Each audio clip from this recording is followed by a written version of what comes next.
السلام عليكم وأهلا وسهلا فيكم، نورتوني بقناتي كل جديد. اليوم إن شاء الله التحلية رح تكون بسيطة سهلة، بدون بيض بدون فرن، على البارد. رح نعمل حلى بالسميد المحموس والحليب المحموس.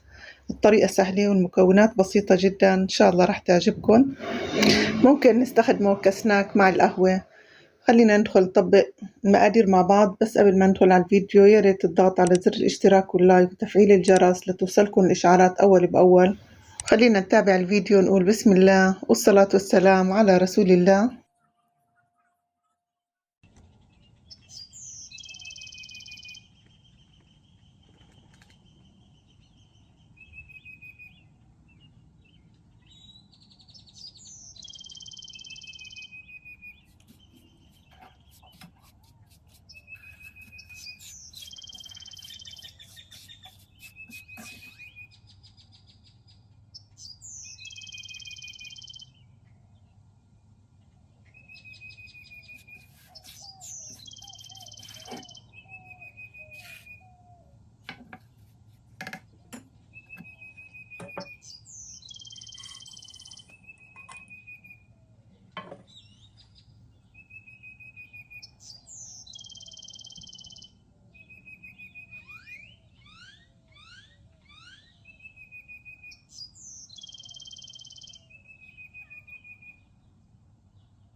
مثل ما تابعتوني أعزائي بطريقة سهلة كتير ومكوناتها بسيطة جدا، والحلا مثل ما شايفين ما شاء الله كتير رائع ولذيذ جدا بجد، رائع مع السناك مع القهوة. وبتمنى منكم تفوتوا تعملوا جولة بالقناة، إن شاء الله رح تلاقوا وصفات مشكلة ومنوعة وسهلة التحضير ورح تعجبكم بإذن الله. عم نحاول إن شاء الله إنه ننوع بالنكهات والوصفات حتى تنال كل الأذواق. إن شاء الله تكون وصفاتنا عم تعجبكم، وهاي هي غايتنا. وبالنهاية بشكركم لحسن الحضور، وبشوفكم فيديوهات جديدة إن شاء الله مع كل جديد، وبالصحة والعافية للجميع، بأمان الله.